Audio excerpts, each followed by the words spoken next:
De onde viemos? Por séculos, a grande pergunta da história da ciência não teve resposta científica. Então, a primeira evidência de um ancestral humano deu início a uma revolução científica. Esta é a história da busca pelas origens da raça humana. Ela abrange 1,5 séculos de procura incansável, que construiu e destruiu as carreiras dos maiores cientistas da área. Para uns poucos afortunados, uma descoberta daria um vislumbre do mundo desconhecido dos nossos ancestrais. Agora, juntando os fragmentos do passado, a história completa foi finalmente reconstruída. Abrangendo 300.000 gerações, cerca de 3 milhões de anos, é a história do nosso progresso, do macaco ao homem.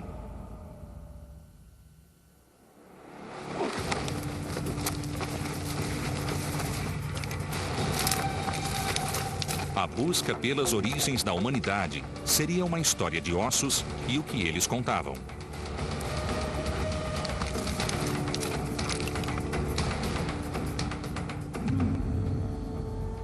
O primeiro capítulo dessa história começaria aqui, 40.000 anos mais tarde, na entrada desta caverna.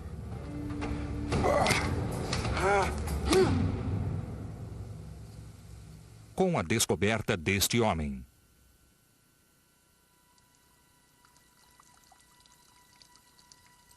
O ano era 1856 e a caverna ficava no Vale Neander, na Alemanha.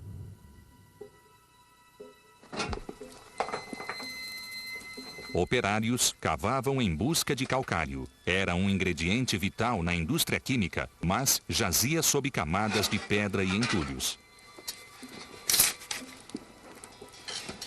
Os homens recebiam centavos por dia para remover a camada superficial e tudo nela era jogado fora.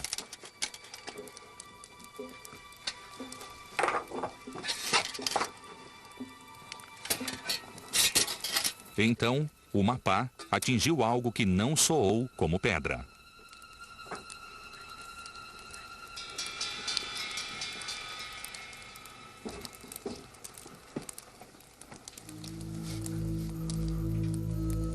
Parecia a parte superior de um crânio. Julgando tratar-se de uma vítima de homicídio, mostraram-na ao mestre de obras. Você hat was gefunden? Ja. Was ist denn das? Ele já tinha visto esse tipo de coisa antes, e então deu-lhe o mesmo destino que os outros pedaços de ossos encontrados. Sie können es mal wegschicken. Ser triturado junto com as pedras. Mas algo o fez mudar de ideia. Ele conhecia um professor local que talvez tivesse interesse naquele pedaço de crânio. O que ele não podia imaginar era que aquele osso estava vendo a luz do dia pela primeira vez em 40.000 anos.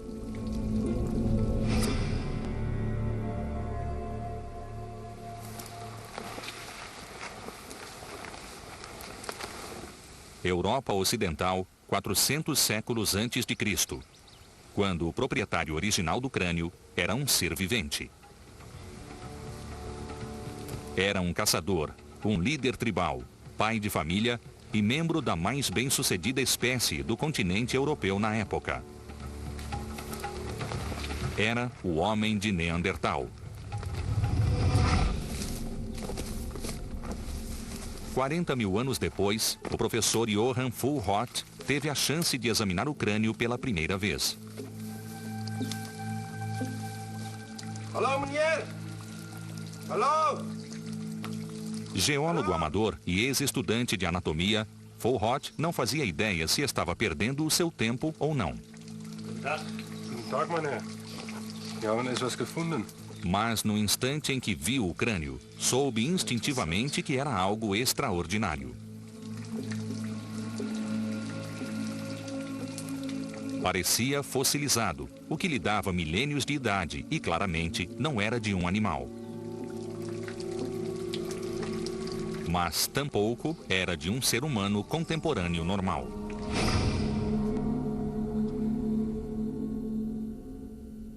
This particular skull is the skull of Neanderthal, and it's big. This individual lived around 50,000 years ago, and by that time Neanderthals had developed a brain that was as large, and in some cases larger than the modern human brain. You notice that it's rather long and low, and it's almost as if you grab the front of a human face and pull it out. You also have this big protruding nose. And in fact, look how large that nose is. So they would have looked different from modern humans if you actually saw one with the flesh on it. Cerca de 300 restos de neandertais foram encontrados da Europa ao Oriente Médio. E todos contam a mesma história. Uma constituição baixa e robusta, perfeitamente apta ao mundo em que vivia. E era um mundo inóspito. A Europa encontrava-se nas etapas iniciais da Grande Era Glacial. Em alguns séculos, esta terra estaria coberta por uma geleira de meio quilômetro de espessura. At this time, the climate was fluctuating quite extremely, and we do know that they survived some of the major cold snaps, the major glacial advances. O único modo de sobreviver aqui era com uma dieta rica em proteínas da carne, e isso significava ser um bom caçador ou morrer de fome. What we do know from the skeletons, that Neanderthals were very robust, they were very strong, but they also had this huge brain. As ferramentas achadas com os neandertais sugerem uma tecnologia sofisticada no uso da pedra. Suas armas eram as ferramentas para a sobrevivência e precisavam ser bem cuidadas. Se uma lança falhasse no momento crítico, a caçada fracassaria.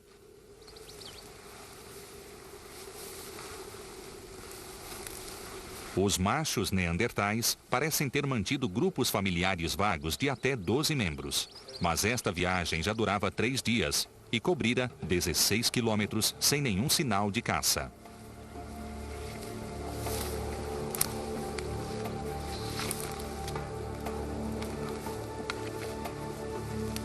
Até encontrarem dejetos animais. As cavidades nasais do Neandertal eram únicas entre os hominídeos, sugerindo um olfato muito apurado. Eles reconheceram o odor de uma corça. Esfregar os dejetos na própria pele ajudava-os a camuflar sua aproximação se alcançassem o animal.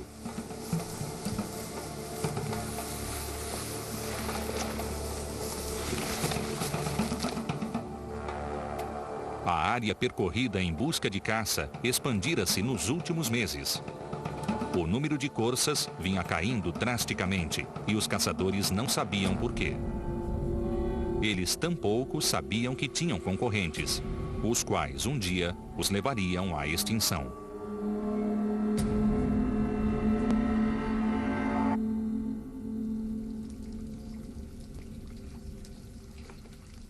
O cientista vitoriano Johann Fulhort segurava a evidência de uma espécie antiga desconhecida. Wir haben es dort gefunden. Und was war da sonst noch? Vielleicht noch ein Bein. Zeig mir bitte. Era difícil até imaginar que criatura seria aquela sem mais vestígios, e eles não tinham muitos. Und wo ist der Rest? Wir haben sie weggeschmissen. Weggeschmissen? Wenn ihr jetzt noch was findet, schmeißt bitte gar nichts weg. Behaltet es für mich. Ja, Mann. Ich nehme jetzt erstmal diese 2 mit. Gut. Danke. Fulhort entregou os ossos a cientistas mais qualificados. Können wir wieder arbeiten. Porém, mesmo quando mais espécimes emergiram da mesma caverna, não puderam identificá-los. Opiniões variavam desde um bárbaro que combatera as legiões romanas a um cossaco russo. Talvez até mesmo uma vítima de deformidade congênita. Mas uma nova ideia começou a se propagar. O próprio Fulhort sugeriu que o Neandertal seria um ancestral remoto do homem moderno. Para muitos vitorianos, essa noção era a mais absurda de todas. Todavia, em 1859, 3 anos após a descoberta dos ossos, a noção tornou-se aceita. Charles Darwin publicou sua obra revolucionária, A Origem das Espécies. Ele sugere que todos os seres vivos descendem de formas ancestrais mais simples pelo processo da evolução. E se isso vale para todo ser vivo na Terra, então vale para nós também. 1859, Darwin publishes The Origin of Species. And a lot of people think that this book was paid attention to, but it wasn't. Most people couldn't care a jot about whether a fish evolved into an amphibian. No one cared. The big question, the question that everybody wanted to know is, where did we come from? And it's in the 1850s and 60s that science steps to the plate and says, I'm going to give you the answer. And boy, did they give us an answer. Se os humanos evoluíram de uma forma mais simples, para a mente científica a implicação era óbvia e perturbadora. Os humanos só podiam descender de macacos. O impacto na psique vitoriana foi profundo. Muitos acreditaram que a evolução os reduziria a pouco mais do que bichos. Darwin stayed away from that question. He knew he was going to get into trouble. He writes to friends and says, I'm not going to talk about that. Far too controversial. And it's up to other people, new scientists, a younger generation of scientists, coming on in the 1850s and 60s, seeing an opening, seeing that they could make a career if they were to answer this question, where do humans come from? A descoberta dos ossos neandertais fez a evolução tornar-se a principal discussão da época. Mas ainda permanecia pouco mais do que uma teoria sem embasamento. De repente, a atenção dos cientistas voltou-se para um ancestral que seria o nosso elo com os macacos, um homem macaco, um elo perdido. E eles iriam aos confins da Terra para encontrá-lo.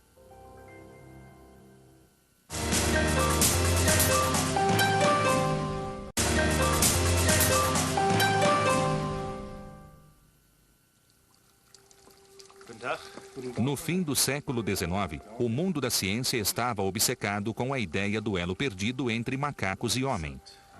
E o cientista alemão Fulhort acreditava que o homem de Neandertal era esse elo. Neanderthal seems so promising when it's first presented. It seems like it's going to be the answer. But on closer inspection, it starts to fall apart. Most importantly, the key fossils just seem to be too much like humans. Neanderthal at best is a man with some ape qualities.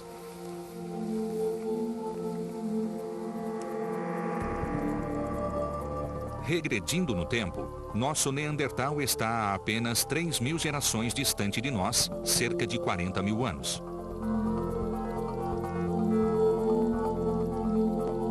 Encontrar um elo perdido significa retroceder ainda mais no tempo, até algo mais primata. A questão era, quão macaco e quão homem ele seria? I think the idea of a missing link came from a very simple view of evolution, and it's not surprising it was simple because, of course, these ideas were in their infancy. But people had this idea of fixed types. There were humans and there were apes. And an evolutionary transition between those two types would somehow combine the features of both types. There was no real conception that evolution could operate over vast periods of time. And there could be complex mixtures of characteristics. So people were looking for something essentially that would be halfway between a living human and a living ape. Mas onde encontrar a evidência? Na década de 1880, acreditava-se que seria onde macacos e homens primitivos coabitaram.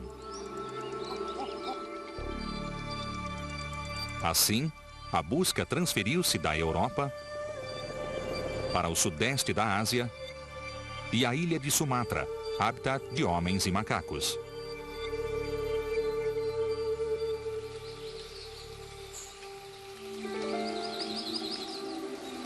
Outubro de 1889. Começava a estação das monções. E ninguém se embrenhava pela densa floresta tropical se pudesse evitá-lo. 2 anos antes, Eugène Dubois tinha uma carreira promissora como médico em Amsterdã, mas sua obsessão pelas origens humanas levou-o ao desafio de encontrar o elo perdido. Agora, após abandonar sua carreira e seu lar civilizado europeu, via seu grande sonho tornar-se um pesadelo. He's invested everything that he had into finding this missing link. Dubois was the worst kind of person to go out to the field because he had no experience. He doesn't know how to teach his crew. He doesn't know how to take care of them. They're out in the field. It's raining. It's a complete shambles. Ele encontrou grutas onde esperava que houvesse fósseis.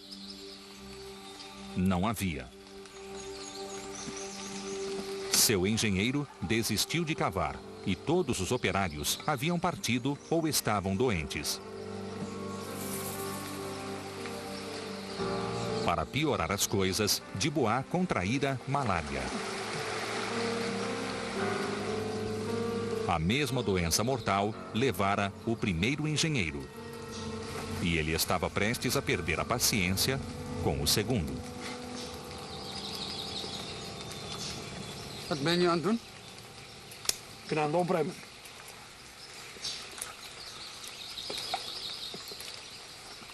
Je wordt betaald om dingen te vinden.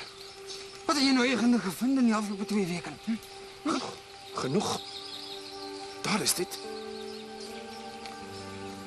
O engenheiro acabara de perder seu colega e não era pago há 1 mês. Mas isso nada significava para Dubois. Poor Eugene, he desperately wants to find something, desperately wants to make a name for himself. He comes up with absolutely nothing. Após meses na selva, Dubois só obteve ossos de animais em troca do tempo e do dinheiro gastos. Is dit? Is het alles? Ja, meneer. Nou, dat is net niet goed genoeg.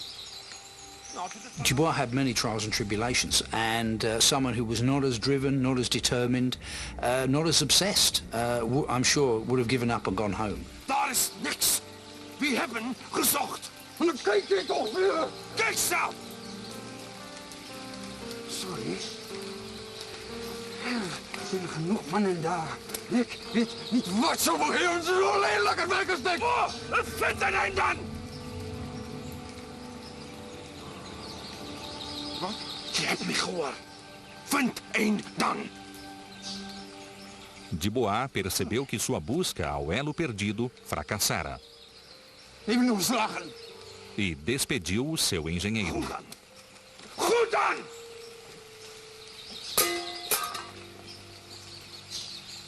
They leave Sumatra and he goes elsewhere. And he frankly doesn't know where to look other than somewhere in the East Indies. 2 anos depois, Dubois reiniciava sua busca. Desta vez, na ilha de Java. E por fim, sua sorte começou a mudar.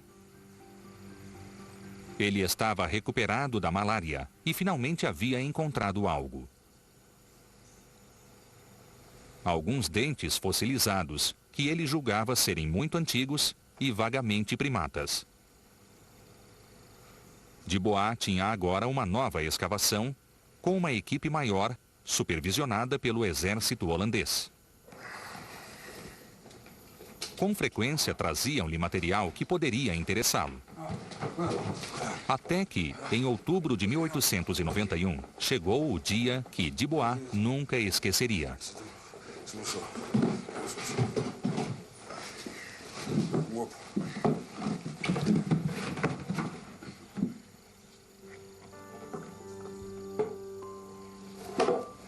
A entrega desse dia continha um crânio fossilizado.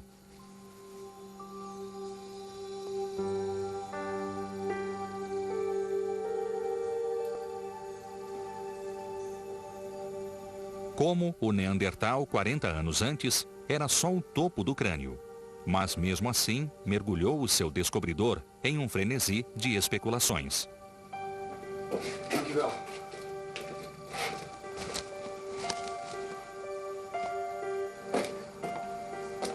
As florestas ao redor abrigavam muitas espécies de macacos, mas ele sabia que este não provinha de qualquer símio conhecido. Era muito delicado. Embora a cavidade cerebral fosse grande, não era um crânio humano. Poderia, então, ser de um homem primitivo, mais próximo às nossas origens primatas? A única coisa com que lhe ocorria compará-lo era o Neandertal.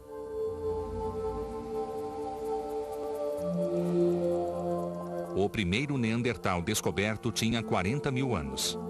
Sem que Dubois soubesse, seu achado era cerca de 20 vezes mais antigo, entre 500 mil e 1 milhão de anos de idade.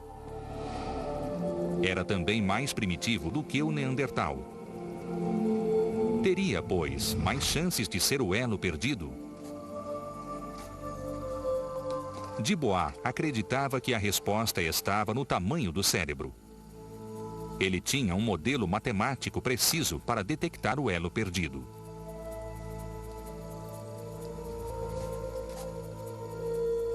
Sua cavidade cerebral precisava ter a metade da humana e o dobro da de um chimpanzé.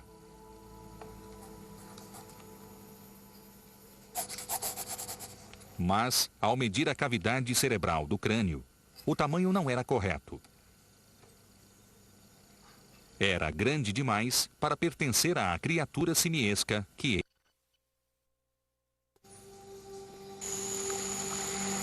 Mais evidências emergiram da escavação, aumentando a confusão de Dubois. Um fêmur fossilizado. O formato sugeria que seu dono caminhava ereto sobre as duas pernas como um homem.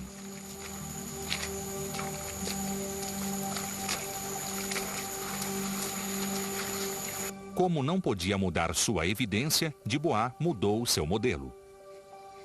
Concluiu que o elo perdido devia ter um cérebro quase tão grande quanto o nosso. E ficou tão convencido por sua parca evidência que escreveu ao governo colonial holandês anunciando ter achado o elo perdido. Ele o chamou de Pithecanthropo erectus, homem macaco bípede. Se ao menos pudesse vê-lo, foi um dos mais bem-sucedidos hominídeos que já andaram sobre a Terra.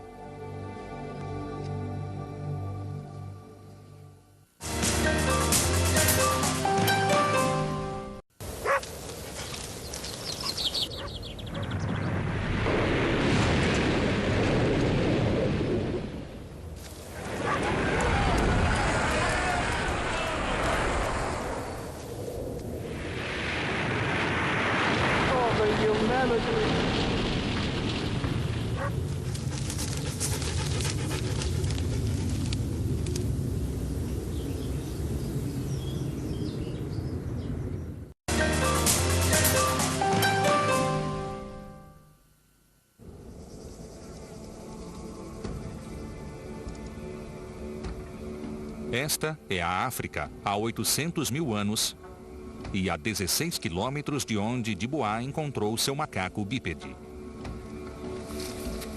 Contudo, esta é a mesma espécie hoje chamada de Homo erectus, ou homem em pé. Eles foram capazes de colonizar a África, a Ásia e além, graças a uma combinação única de aptidões físicas e mentais. Com cerca de 1,80 m de altura, eram anatomicamente semelhantes a nós, e o seu cérebro tinha 2/3 do tamanho do nosso. O Homo erectus estava prestes a tornar-se humano. E uma das principais razões disso era a dieta. Pela primeira vez na nossa evolução, tínhamos acesso à proteína concentrada da carne. Porém, não há evidência de que o Homo erectus fosse caçador. Esse antílope parece ser sobra deixada por um leopardo. As lanças eram usadas para afastar os predadores.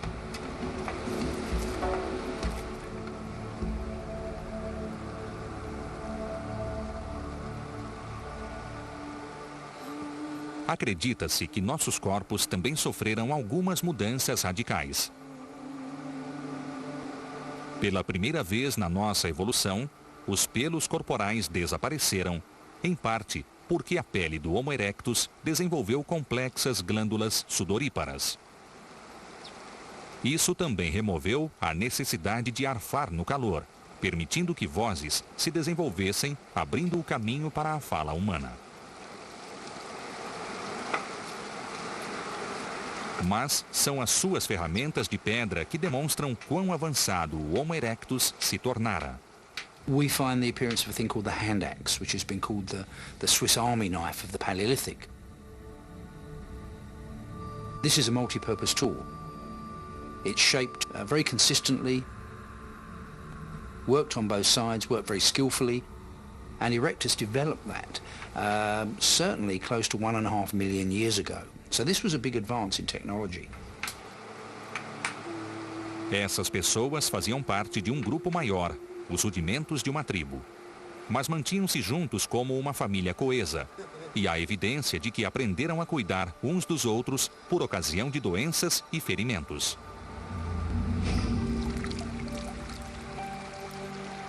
O fêmur que Dubois encontrou em Java tinha uma cicatriz incomum com vestígios claros de dano e reparo. It's incredible. It seems to have broken at one point and healed. So whoever it was that owned this leg not only was severely injured, but repaired it in their own lifetime. And that's important because if you broke your leg out in the wild, you'd be dead. You'd have no chance of survival, except if you were with a family, if you were with a village, if you were in a society. There's a family system around that individual. Havia segurança no seio familiar, mas a própria família nunca estava fora de perigo. Leopardos percorriam esses lugares.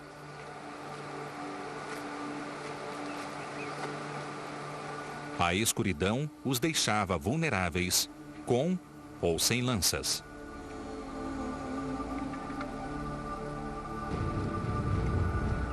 E uma tempestade se avizinhava na tarde quente, capaz de trazer um indesejável predador em busca de abrigo.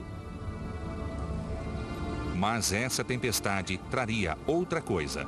Uma nova arma que mudaria o equilíbrio de poder entre nossos ancestrais e seus competidores.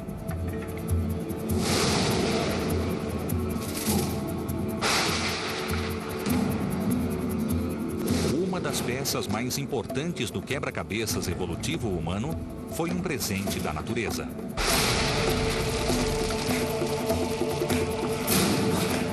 Sempre que um animal encontrara fogo, havia fugido dele.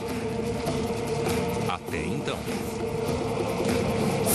O Homo erectus estava em uma encruzilhada na evolução humana. Se pudesse fazer o inimaginável e superar seu medo instintivo, conquistaria um novo poder.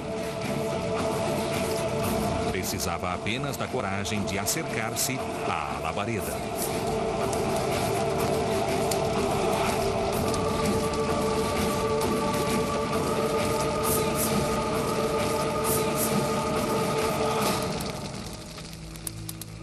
When humans tamed fire, this was obviously a huge step forward, and it must have been a remarkable event for people to face up to fire and learn how to control it rather than running away from it, which is the natural instinct. And once they could do that, once they could capture fire and eventually even make it at will, this was a huge advance. The impact of fire was enormous on human evolution.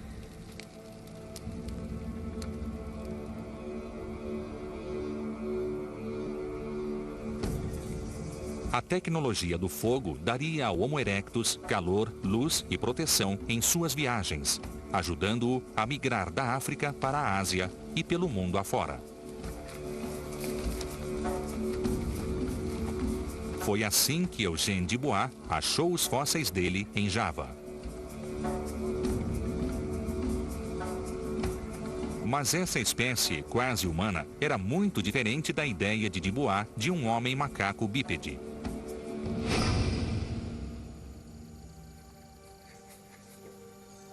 Ele acreditava ter achado a mescla perfeita de características símias e humanas de um elo perdido. Agora tudo o que tinha a fazer era convencer o resto do mundo.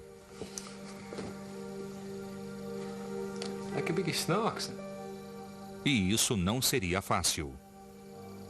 I think he must have thought that the world was ready for this, and when he announced it, the world of science would be at his feet for making this great discovery that the world had been waiting for.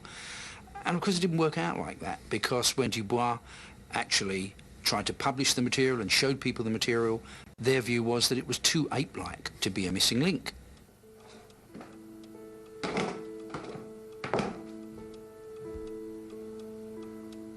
Dubois estava convencido de que seu fóssil representava o elo perdido, mas o mundo científico rejeitou sua reivindicação.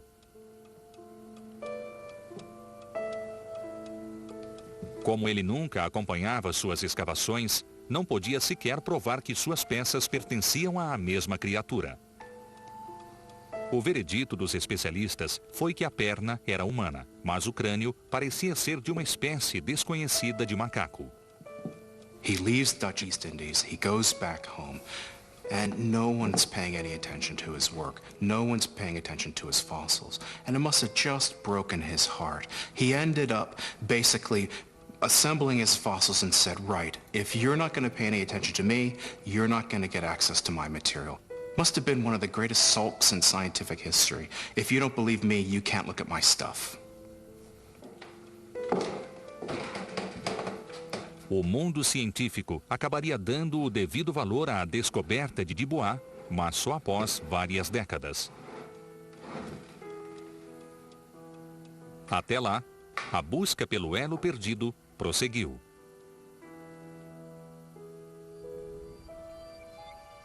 No começo do século XX, a atenção voltou da Ásia para a Europa. Porque na Inglaterra foi feita uma descoberta que estarreceria o mundo. E criaria um dos maiores escândalos da história científica. Arthur, look.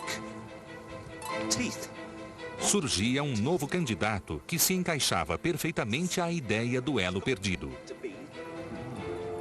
Perfeitamente até demais. Well, Dr. Watson, what do you think?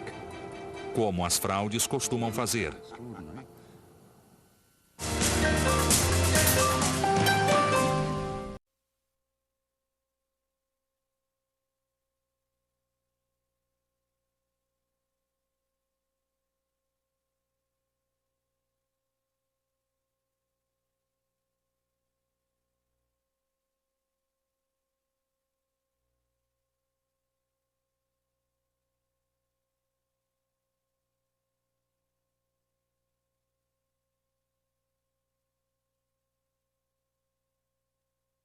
Nothing to match the Neanderthal find, I think, was a factor in the success that Piltdown had. Once it was delivered, it was evidence that we could match anything the Germans had. Havia grande expectativa entre os convidados ilustres da Sociedade Geográfica Real. E Charles Dawson estava prestes a tornar-se o mais aclamado descobridor de fósseis do Império Britânico. Gentlemen, May I introduce you to Piltdown Man.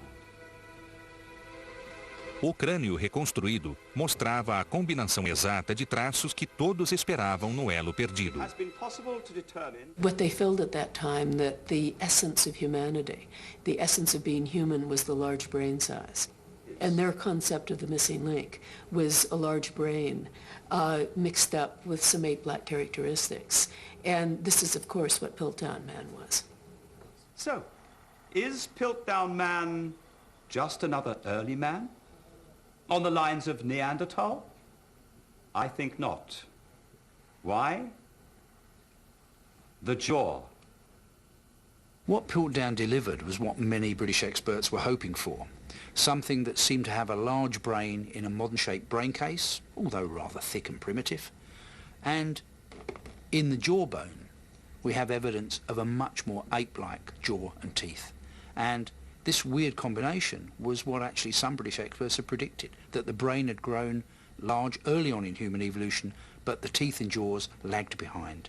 And Piltdown seemed to show that, and what was more, it was British. 3 anos antes, o primeiro fragmento do homem de Piltdown parecera surgir ao acaso. Operários construindo uma estrada haviam encontrado o que acharam ser um coco e o esmagaram. Era o crânio do homem de Piltdown. Charles Dawson era um caçador de fósseis amador, cuja ambição era fazer uma descoberta espetacular. Ele passava por este lugar regularmente, na esperança de que algo significativo emergisse. Sua perseverança foi finalmente recompensada. Ao examinar o primeiro fragmento, ele instantaneamente reconheceu ser o pedaço de um crânio. E poderia haver mais. Do you think you could find it for me? Try. Agreed? I say yes. Yeah. All right? Good. Dawson sabia ter descoberto algo.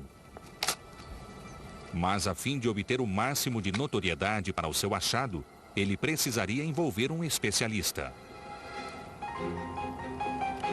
Um ano depois, ele persuadiu Sir Arthur Smith Woodward, do Museu Britânico, a ajudá-lo na busca por mais evidências.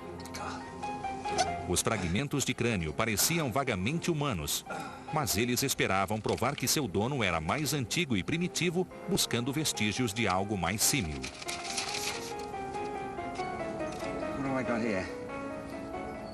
E rapidamente encontraram.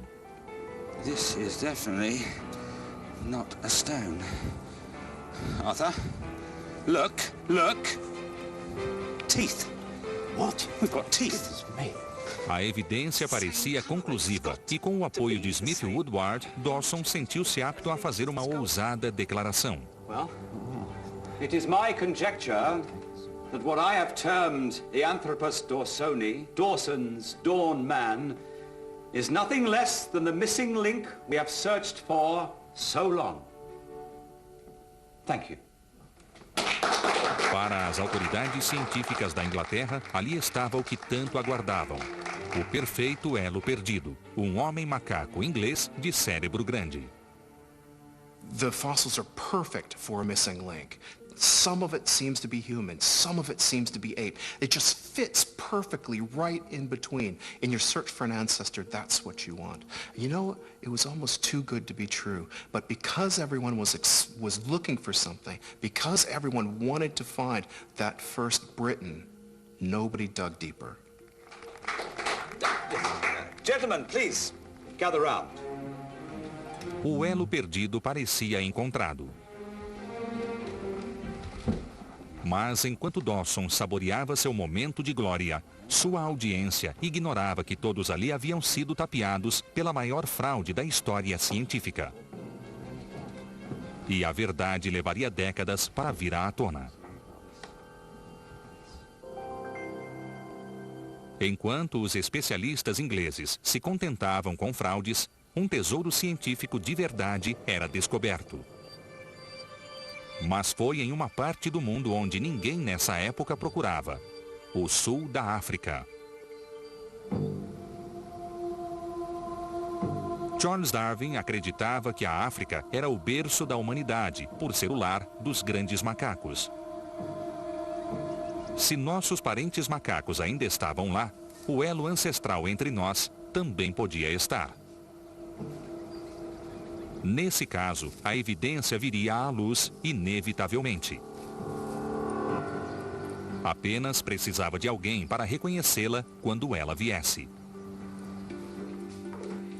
O médico australiano Raymond Dart, de 31 anos, chegara recentemente à África do Sul para iniciar sua carreira como professor.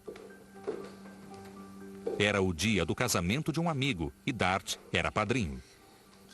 Ele e a esposa Dora tinham meia hora para terminar de se arrumar.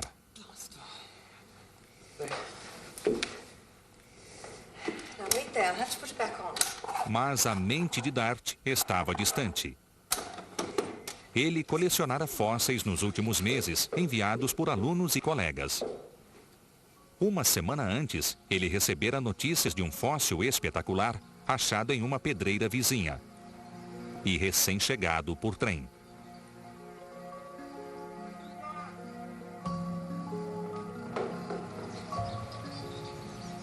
Thank you, gentlemen. Just leave it inside the door there.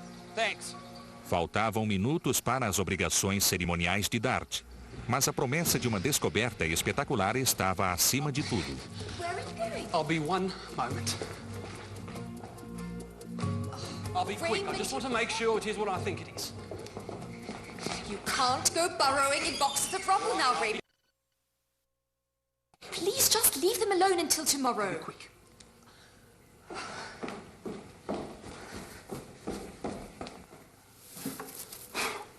A primeira coisa que encontrou era material visto dúzias de vezes antes. Então surgiu algo com que ele jamais sonhara. Um cérebro. Mais precisamente, o espaço outrora ocupado por um cérebro, agora repleto de areia fossilizada. Percebi de imediato que o que tinha nas mãos não era um cérebro de macaco comum. Era a réplica de um cérebro 3 vezes maior que o de um babuíno e superior ao de um chimpanzé adulto.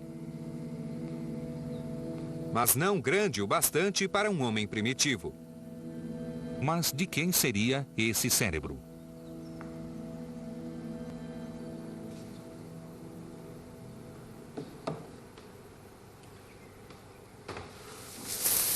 Dart procurou por algo mais da mesma criatura.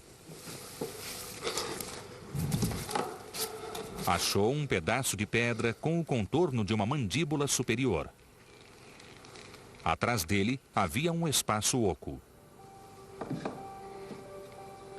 E ao aproximar o cérebro do espaço oco, o encaixe foi perfeito. Ele tinha nas mãos o cérebro e o crânio de um desconhecido homem macaco. Mas a face estava enterrada na pedra sólida. Raymond, Christo is here. Yeah, sorry. Please, this is getting silly. Incapaz, por enquanto, de revelar sua identidade, Dart sabia que alguns centímetros de rocha separavam-no de uma surpreendente revelação.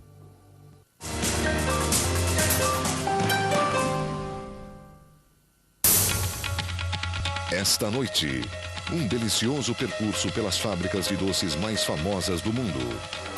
Saboreie as comidas típicas das festas americanas.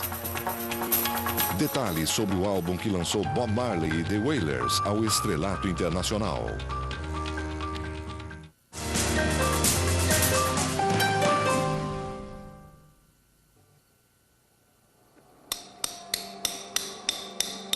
Raymond Dart recebera a cabeça de um homem macaco fossilizado que ele esperava ser o elo perdido. Mas estava metida em um pedaço de pedra sólida. Custou-lhe 7 semanas de trabalho duro revelar a identidade dele.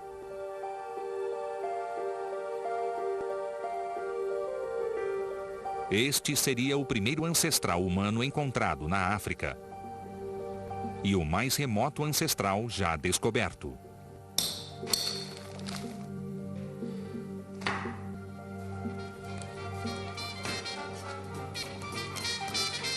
A hora da verdade chegou na véspera do Natal de 1924.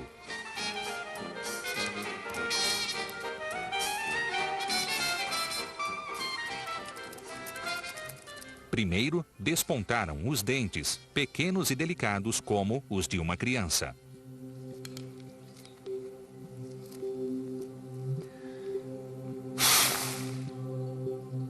Então, surgiram os contornos do crânio, mais símil do que humano. Quando finalmente foi revelado, Dart viu-se diante de algo extraordinário.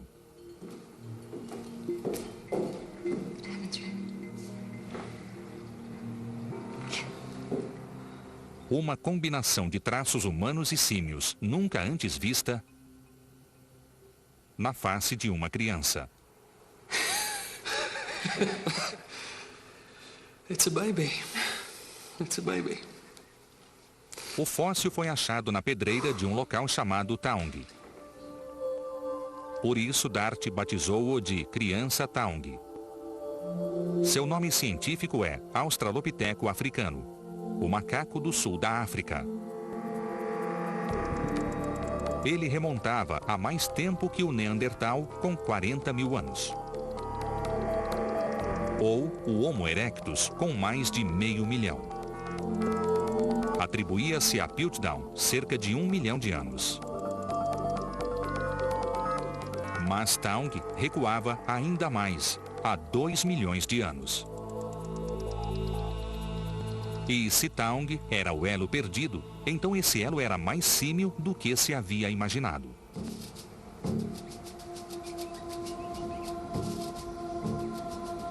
Ele também situava o lar de nossos ancestrais firmemente na África pela primeira vez. Esta é a África do Sul há 2 milhões de anos, o mundo da criança Taung. Como na savana de hoje, a comida era escassa. Havia poucos frutos para colher. Esta é a mãe de Taung.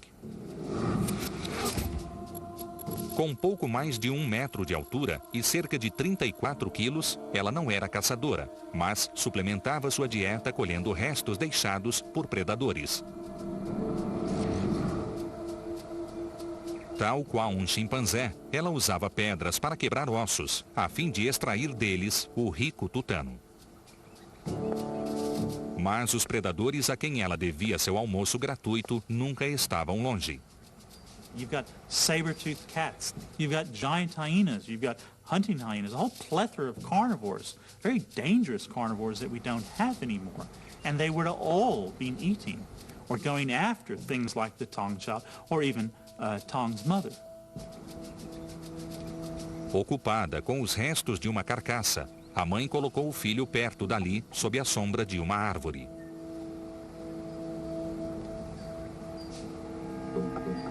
O filho de 3 anos tinha o tamanho de uma criança humana de 18 meses e não contava com proteção alguma além de sua mãe. Ela sabia que havia perigos, mas estava de olho no filho, como qualquer mãe faria.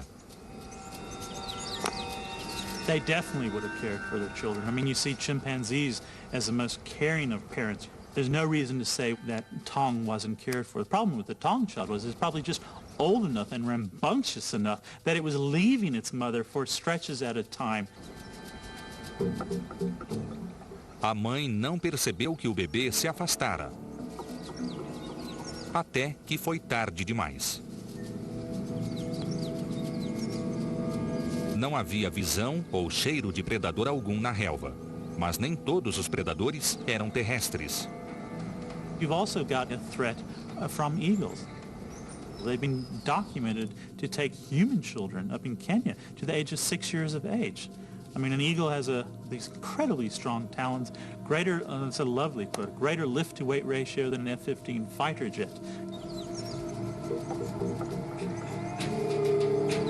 A criança ignorava o perigo que vinha de cima. A mãe viu a águia e o filho no mesmo instante. Mas não pôde alcançar o bebê a tempo.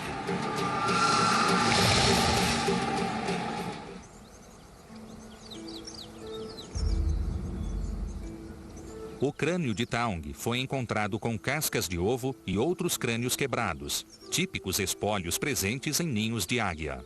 A lot of the skulls, interestingly, have these V-shaped impressions from this eagle's beak going through, because preferentially they eat out the brain. Very rich, nutritious source of protein. Essa criatura pequena e indefesa era o elo perdido de Raymond Dart.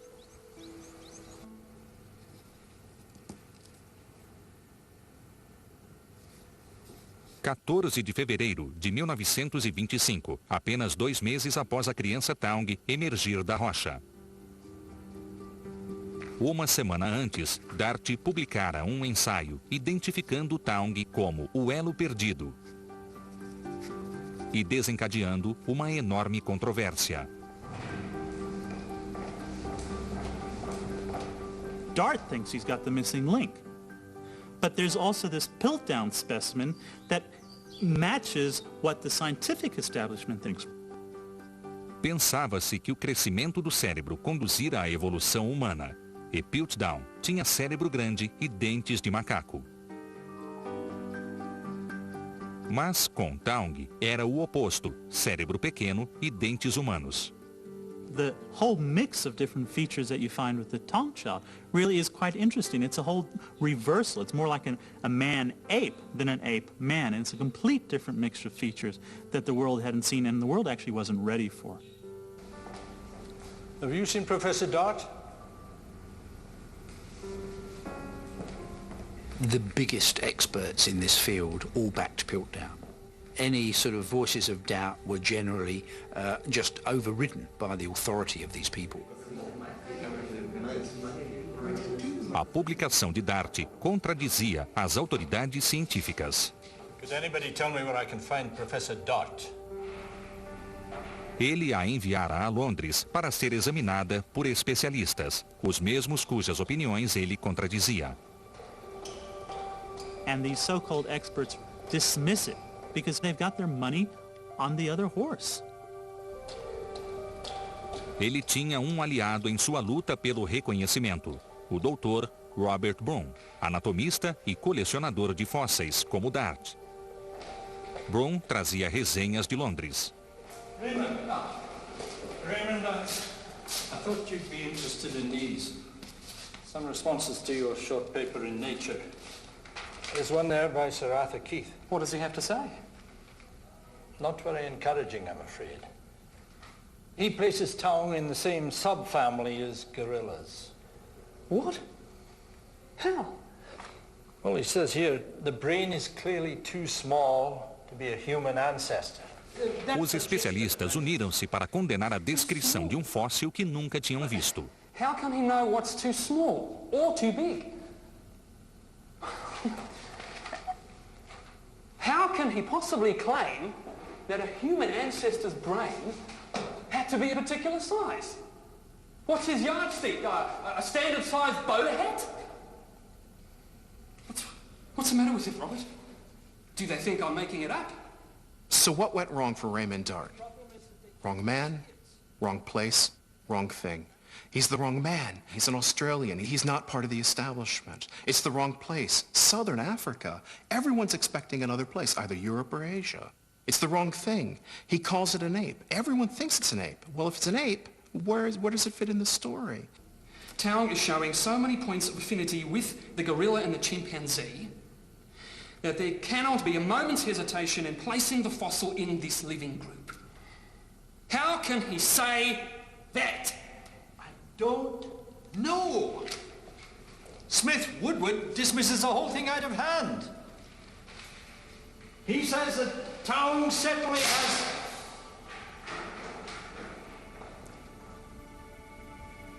Sorry, old man. Dart has made probably one of the most remarkable discoveries of the 20th century, and the scientific establishment completely discounts it, discredits his find, and literally puts it in a box or a suspense account for 25 years.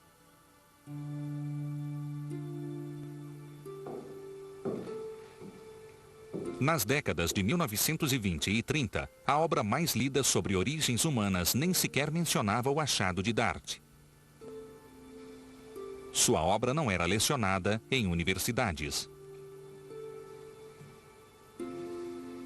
Dart had suffered an incredible amount. I mean, Dart was really put in kind of scientific obscurity.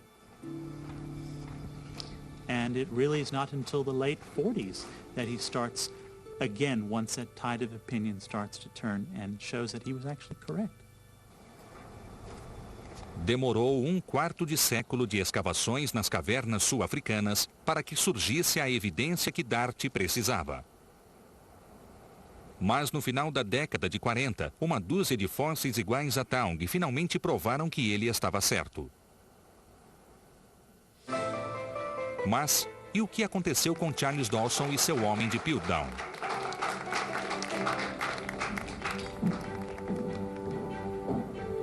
"40 anos depois de emergir como principal candidato a elo perdido, o fóssil Piltdown foi examinado cientificamente pela primeira vez e finalmente desmascarado como o que sempre foi, uma fraude. There was embarrassment and puzzlement, astonishment, disbelief in some cases that this thing was not genuine. But I think for the greater world of science, there was relief, particularly outside of Britain, because so many people by then had decided there was something peculiar about Piltdown, even if they couldn't put their finger on it. No Museu de História Natural de Londres, cientistas aplicaram testes químicos recentes. Mas tão logo uma amostra da mandíbula foi perfurada, eles notaram algo estranho. Um inconfundível odor de carne queimada. Só podia vir de um osso orgânico, não fóssil. Portanto, a mandíbula não tinha mais do que alguns milhares de anos. E arranhões claros podiam ser vistos na superfície dos dentes. Originalmente de um macaco moderno, eles foram limados para parecer humanos. O conjunto inteiro, pintado para parecer antigo, era uma fraude. Nunca foi provado quem era o fraudador. Mas, junto com Piltdown, morreu uma antiga ideia. A de que um cérebro grande definiria o elo perdido. Outra coisa devia anteceder a evolução de um grande cérebro, de modo que uma nova teoria substituiu a velha. O que definiu o alvorecer da raça humana não foi o crescimento cerebral, e sim o uso de ferramentas. Em algum lugar da África jaziam os fósseis do nosso primeiro ancestral ferramenteiro. E no fim dos anos 50, um homem esteve à beira de encontrá-lo.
Em 1915, um menino chamado Louis Leakey procurava por instrumentos de pedra perto de sua casa.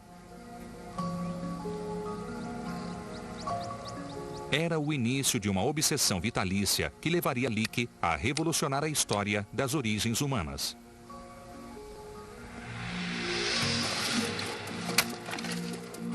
44 anos mais tarde, Leakey procurava pelo elo perdido.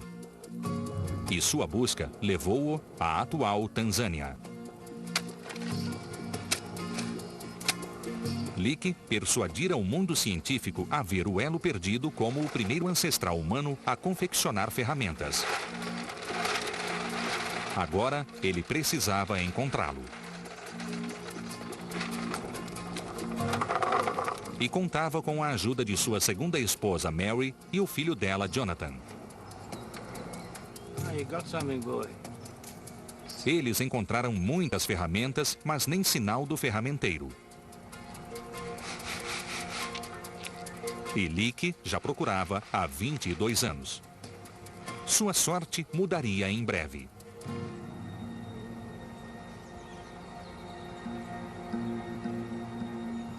Em 17 de julho de 1959, Louis Leakey padecia de uma gripe. O trabalho na escavação havia desacelerado até ele se recuperar. E embora não parecesse, aquele dia o tornaria célebre. Naquela manhã, Mary aproveitou para passear com seus cães e afastou-se do acampamento.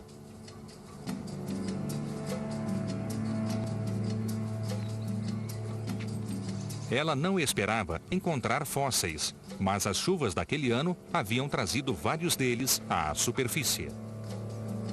Ao examinar o solo acidentado, ela detectou um formato inconfundível exposto na terra.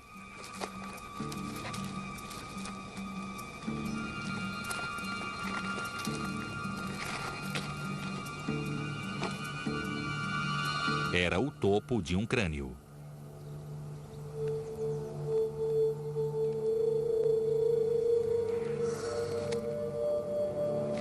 Mary convenceu-se de que este devia ser o ferramenteiro que procuravam.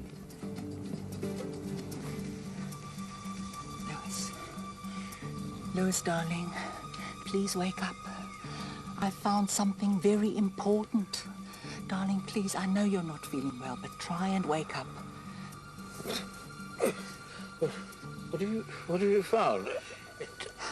I don't know. That's why I want you to come and have a look. You're going to have to help me.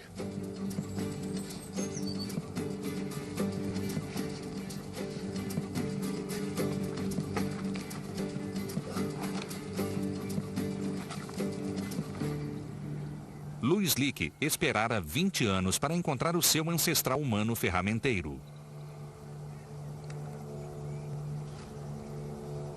Well done, my dear. You have better eyes than me. Mas não era o que ele esperava encontrar. O crânio era mais símil do que havia imaginado. Heavy. Well, certainly not a homo, my dear, I'm afraid. Now look at this. But, darling, just look at where he was found. It can't just be a coincidence. Mas estava na mesma camada geológica que as ferramentas. A lógica era inescapável. Este tinha de ser o ferramenteiro e, portanto, o começo da espécie humana. Leakey batizou-o de Zinganthropo boisei, em homenagem ao seu financiador Charles Boise. Tinha um cérebro pequeno, mas fortes dentes e mandíbulas, cujos músculos eram tão grandes que fundiavam-se em um sulco no topo do crânio. Mas, se Zing usava ferramentas, por que precisava de mandíbulas tão possantes? Leakey ignorou essa questão e apresentou Zing como o ferramenteiro. Por um ano, o mundo científico aceitou Zing como o elo perdido ferramenteiro.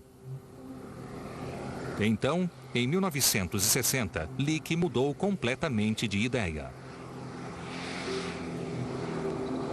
Mary ia do acampamento para a cidade quando uma lata de tinta deslocou-se do bagageiro do seu carro. Ao parar para fixá-la, percebeu um formato familiar na terra. Era outro pedaço de crânio, de uma espécie completamente nova e mais humanoide.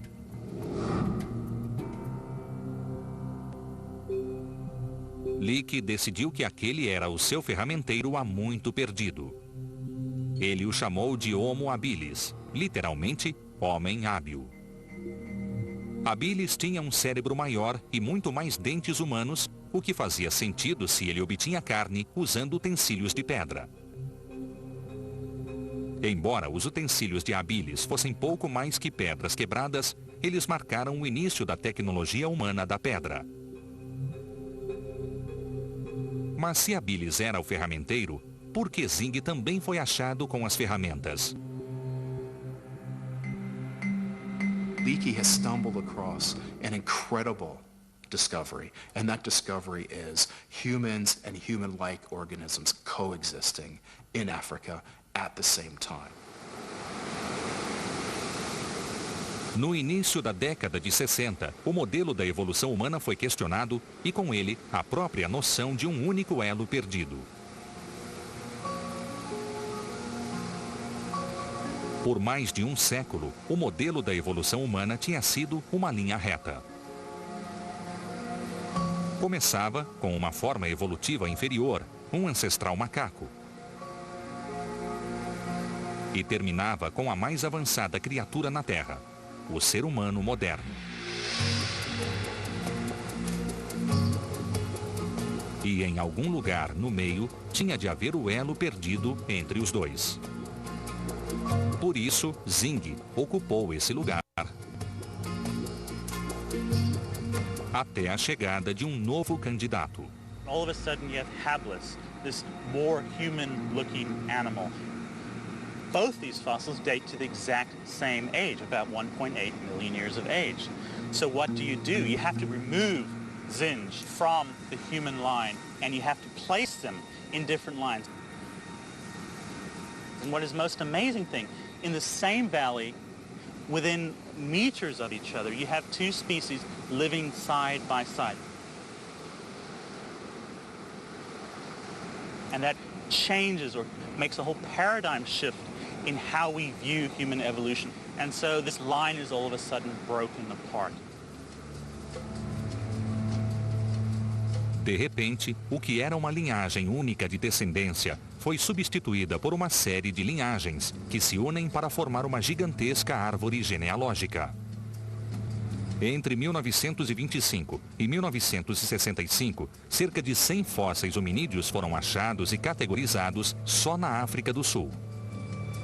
E todos podem ser correlacionados por datação precisa. Algumas espécies são ruas sem saída evolutivas, enquanto outras são parte da linha que conduz aos humanos. Mas um número de humanoides ocupou a Terra ao mesmo tempo, com diversos caminhos rumo ao homem. O único atalho nessa confusão é regredir ainda mais no tempo até a raiz da árvore genealógica humana. Antes que tivéssemos um grande cérebro, bem antes que usássemos fogo e linguagem, antes que fizéssemos ferramentas, a criatura que todos procuravam marcou o alvorecer da raça humana.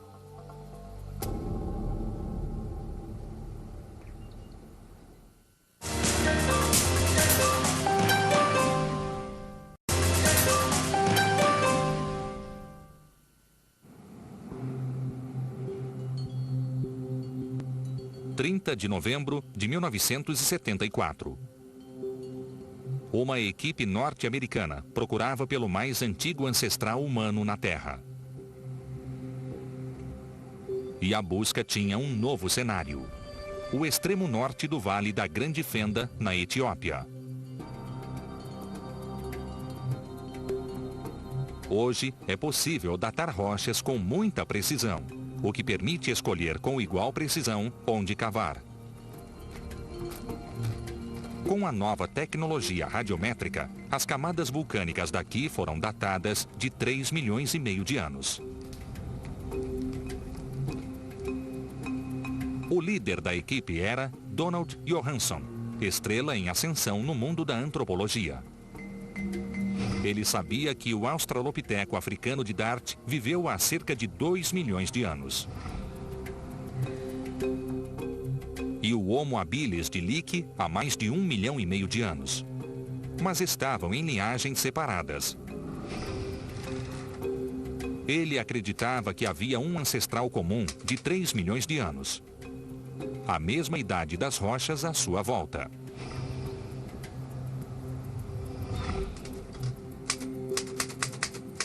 Johanson andava afastado das escavações por tarefas burocráticas que ocupavam o seu tempo. Mas seu colega Tom Gray voltou da escavação com outras ideias. How's it going? Actually very boring. It's gotta be done sometime. Havia áreas não examinadas distantes da escavação principal. You need a break? I was thinking of taking a hike out to Bed 3. Yeah? You wanna come? I don't know. I gotta finish this. I mean, this is pretty urgent. I gotta do something. A ânsia por cumprir o que se propusera fazer aqui dominou Johanson. Let's go. Ele tomou uma decisão que mudaria a sua vida.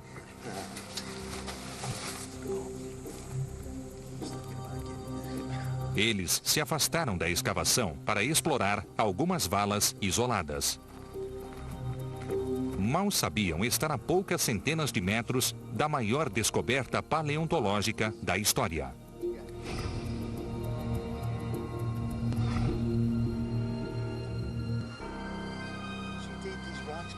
Mas ao cair da tarde, pouco tinham a recompensá-los por seus esforços. Depois de horas procurando, a temperatura atingia quase 40 graus e tudo o que haviam encontrado eram dentes de um cavalo extinto e parte do crânio de um porco.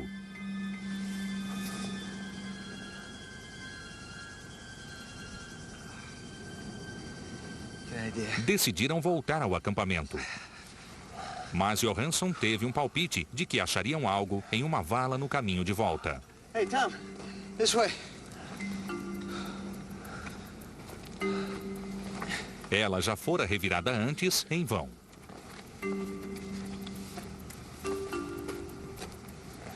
Hey, man, what's up?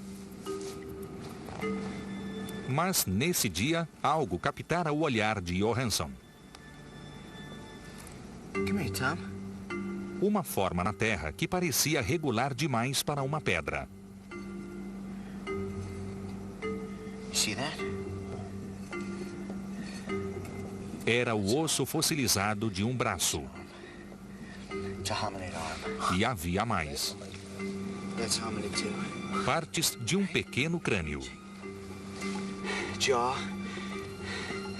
Pelvis. Arm. Oh my God, this is... Ao todo, uns 50 pedaços de esqueleto fossilizado. Watch your feet. What do we have here, huh? What's going on? I don't know where to stand, man. I know, don't.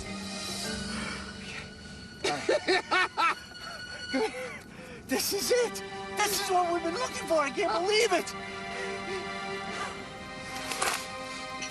Uma ideia incrível lhe ocorreu. E se todas as peças encaixassem? Seriam partes de um esqueleto único e extremamente primitivo? Hey, guys! Come on! Come on! Yes! Se Don Johanson estivesse certo, ele encarava o mais completo esqueleto de um ancestral humano já descoberto. Oh my God, this is it.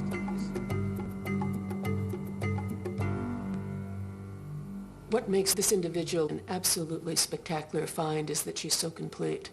For the first time, we had more than the odd broken bone for one specimen.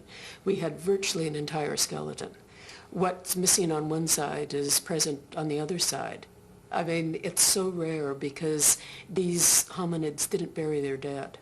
And in normal circumstances, if an individual died, the scavengers would come in, the bones would be dispersed. The mere probability that something is fossilized is extremely small. But to actually go in and find such a beautiful fossil of a complete human ancestor is really a once-in-a-lifetime occurrence. Nas primeiras horas após a descoberta, a magnitude do achado era difícil de conceber. Mas naquela noite, no deserto ventoso, perto de Hadar, Etiópia, a consciência do que haviam realizado começou a ser assimilada.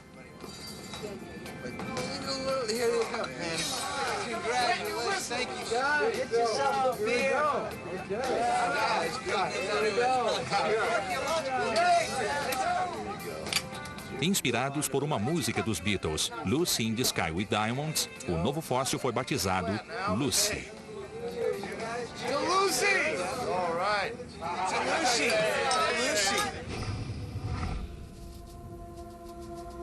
Etiópia, 3,2 milhões de anos atrás.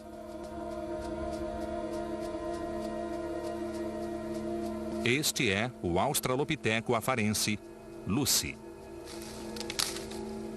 She put together the pieces of what one of our ancestors at this point in time really looked like. And it was a huge shock because what she looked like was basically a chimpanzee. Lucy era um arborícola de uma terra em mudança. Por 50 milhões de anos, seus ancestrais habitaram as árvores da África. Mas a terra, outrora coberta de florestas, agora cedia espaço para relva e bosques espalhados. Sua dieta básica eram frutos das árvores, como este figo. Mas uma árvore não a sustentaria por muito tempo. E ao contrário de seus ancestrais, ela já não podia saltar para uma árvore vizinha. Era preciso achar outro caminho. Mas Lucy fez algo que nenhum macaco jamais fizera. Ela ficou em pé e caminhou sobre duas pernas.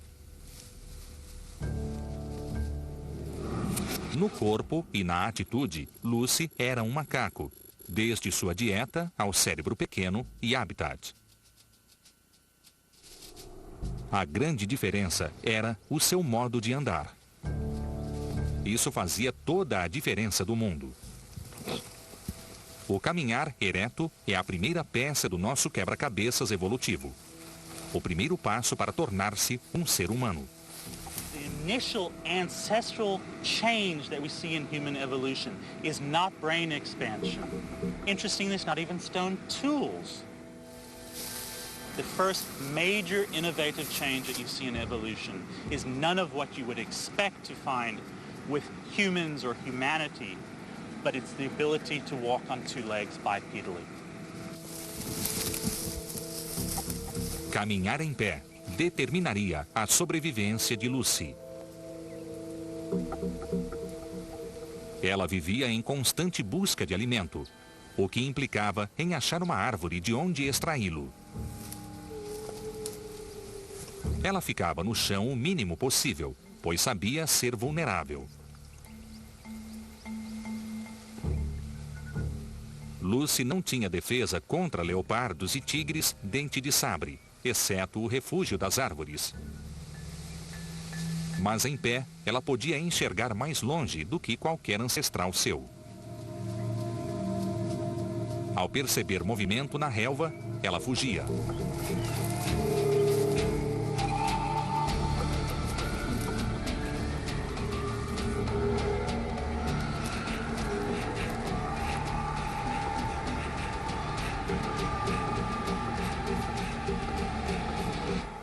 O que quer que fosse, predador ou não, partira. Mas o equilíbrio de poder entre o predador e sua presa já começou a mudar. O simples ato de caminhar ereto iniciou uma reação em cadeia evolutiva.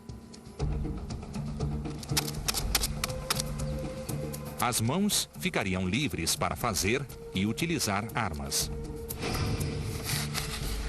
E foi o uso de armas que estimulou o crescimento cerebral com a proteína da carne da caça.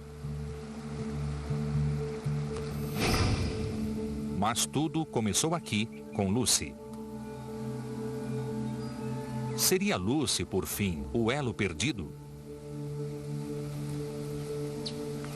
In a sense, Lucy is a missing link, but they all are missing links. Because without each step in the record, without each missing link, we wouldn't have ourselves today. They're all links of how we've gone from a Lucy to a Tong child, to a habilis, to a Homo erectus. All of these are links leading towards Homo sapiens. Após viajar no tempo mais de 3 milhões de anos, encontramos uma criatura que parecia ter iniciado a linhagem humana. Todavia, Lucy estava muito longe de ser humana. We found the common ancestor of all the things that are human. But at the end of the day, it's a bit empty. Look what we don't find with Lucy. We don't find culture. We don't find the things that make us human. We don't find our humanity. A ciência investigou de novo nossos ancestrais mais recentes. Há 40 mil anos, uma espécie inteligente e bem-sucedida de hominídeo ocupava a Europa. O homem de Neandertal. Teria ele a chave de como nos tornamos finalmente humanos?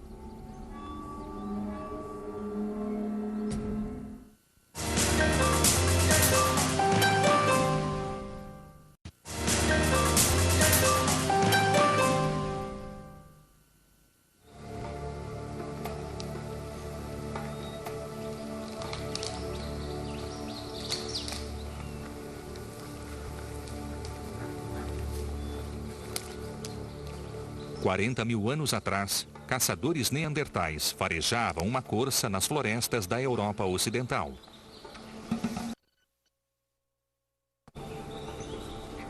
Haviam rastreado a mesma manada por 3 dias. Mas um porco selvagem era uma caça tentadora demais para se resistir. Mas falharam na primeira tentativa e o porco sumiu na relva.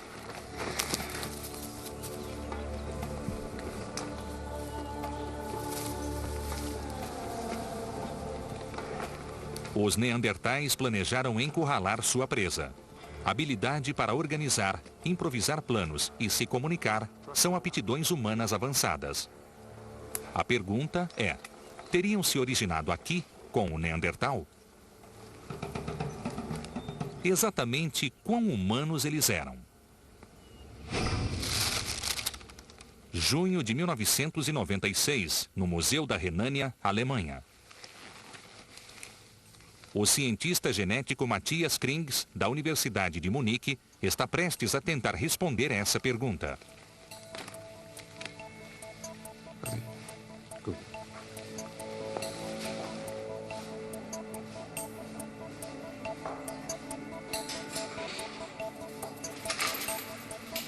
O curador do museu autorizou Krings a examinar os ossos originais de Neandertal descobertos em 1856, a evidência que iniciou a busca por nossas origens.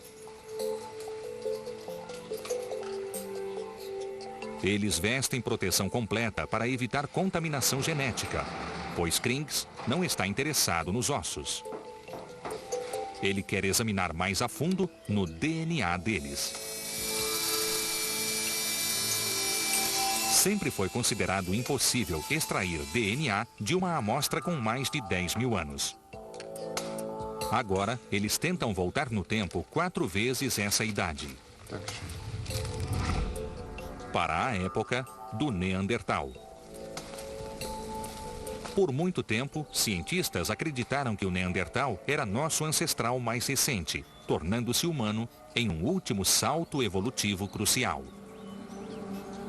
Sendo assim, ele devia ter um DNA quase idêntico ao nosso.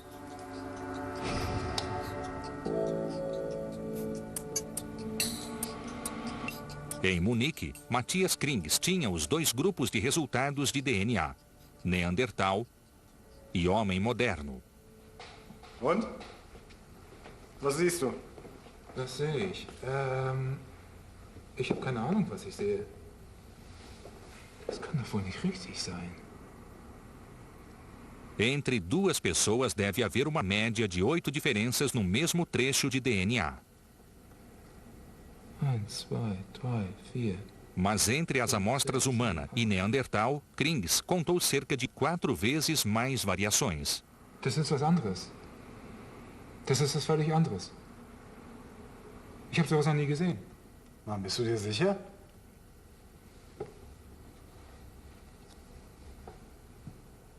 Hundertprozentig.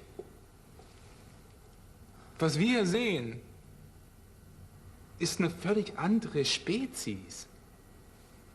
O Neandertal, no fim das contas, não foi nosso ancestral. A evolução produziu duas espécies humanoides distintas ao mesmo tempo.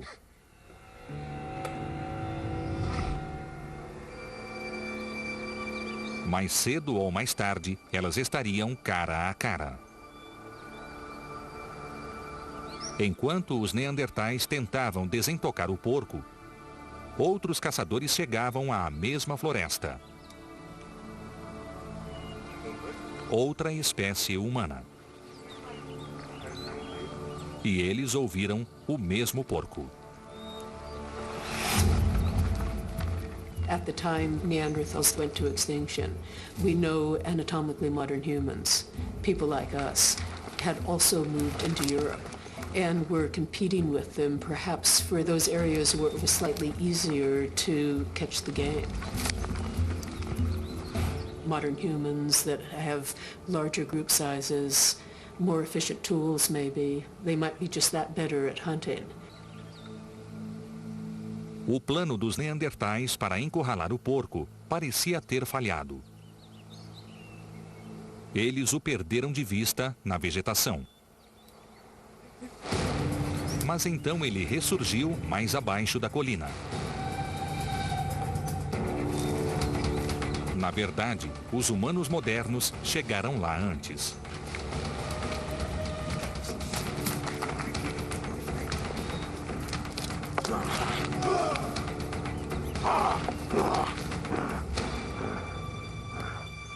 O primeiro encontro entre as duas espécies humanas quase idênticas foi um tremendo choque. E nessa árdua era glacial só havia lugar para uma delas. Por que fomos nós e não eles os que prevaleceram?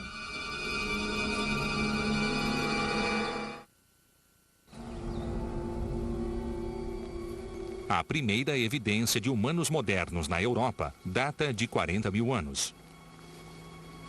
Mas a ocupação neandertal se estende até 150 mil anos atrás. O que eles não sabiam é que eram aparentados.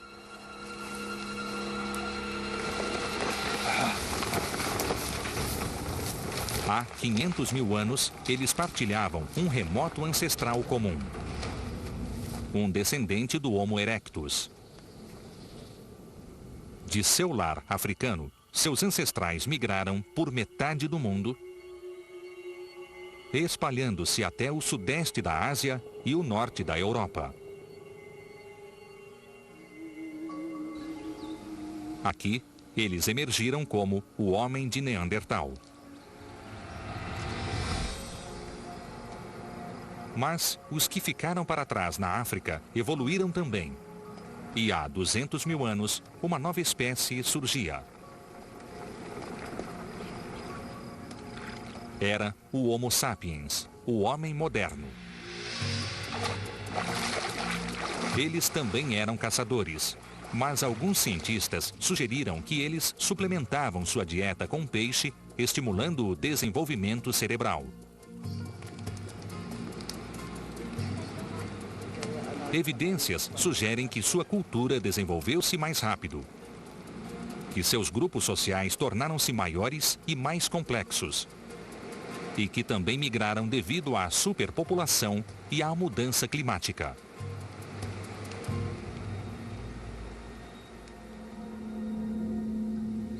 Demorou 150 mil anos para que se espalhassem da África à Europa, e à medida que avançavam rumo norte, sua aparência mudava.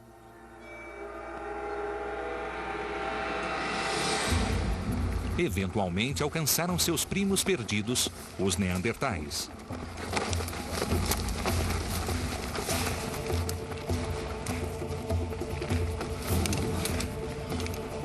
O continente europeu perdia uma de suas espécies mais antigas e bem-sucedidas.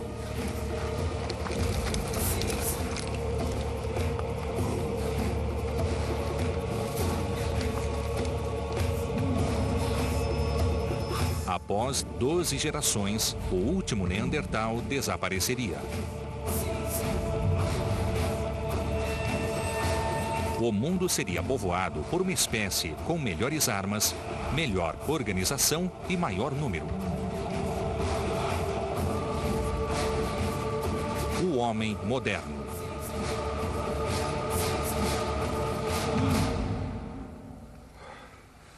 Pela primeira vez na nossa história evolutiva, estávamos completamente sós. A última espécie hominídea sobrevivente na Terra. 40 mil anos depois, o Homo sapiens colonizaria o mundo todo sem concorrência.